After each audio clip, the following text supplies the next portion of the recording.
Hello mga kachacha! For today's vlog, samahan niyo muna ako sa a day in my life with a costume shop business. Nag-start nga ako sa rental business 2017. 9 years na rin pa. Unti pa lang ang mga costume ko noon. Bali, nag-start ako sa walang-wala talaga. Walang sapat na puhunan. Siguro nasa 3 years old lang si Aya kasi malapit kami sa US Surplus. Madalas ko nga itong maikwento sa vlog na ginagawa ko.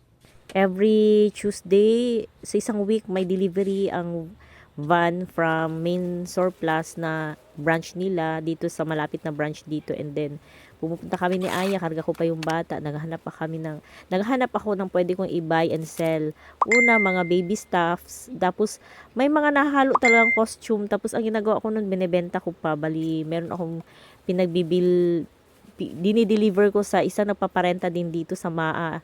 Pero sirado na sila, close na dahil nag-migrate na nga sila sa US.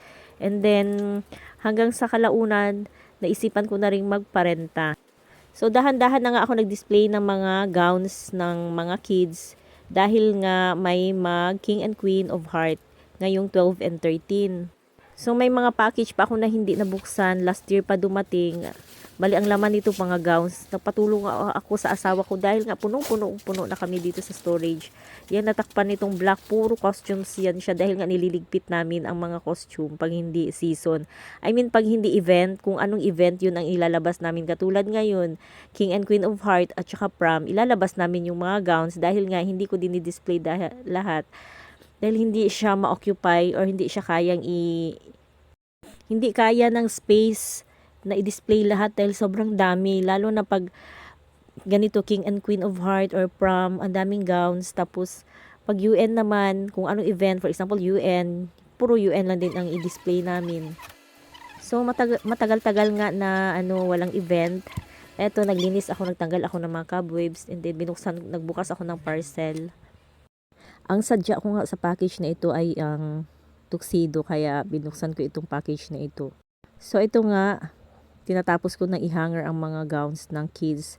Hindi pa nga ito lahat dahil nga hindi ko na kaya masyado ang mag-display lahat. Kaya nagpatawag na ako or tinawag ko yung aking assistant, pero kinabukasan pa siya makaka-duty dahil hindi nga available ang aking mga assistants dahil may mga sarili din silang buhay, may kanya-kanya din silang ginagawa. Napahinto nga ako sa aking ginagawa dahil dumating ang aking suki. Bali, nakahanap siya ng green na gown. Color coding nga daw sila. Ito ang magsusuot. Napaka-cute ng bata. Suki ko na nga ito siya kaya alam na alam ko na yung size ng katawan niya. Medyo malaki nga itong green kasi nga color coding sila. 4th runner-up ata siya o 3rd runner-up, ganun. Yung bundakay ng pera. And then, ang na-assign sa kanya na color ng gown is green. Tapos ang sa queen, white. No, napakaganda. In-adjust ko lang talaga ito. In-adjust namin para magkasya sa kanya. So, mingaw nga masyado today. Wala masyadong renter. Pumasok na rin ako kako. Next day ko na rin tapusin lahat ng pagdi-display kasi may assistant.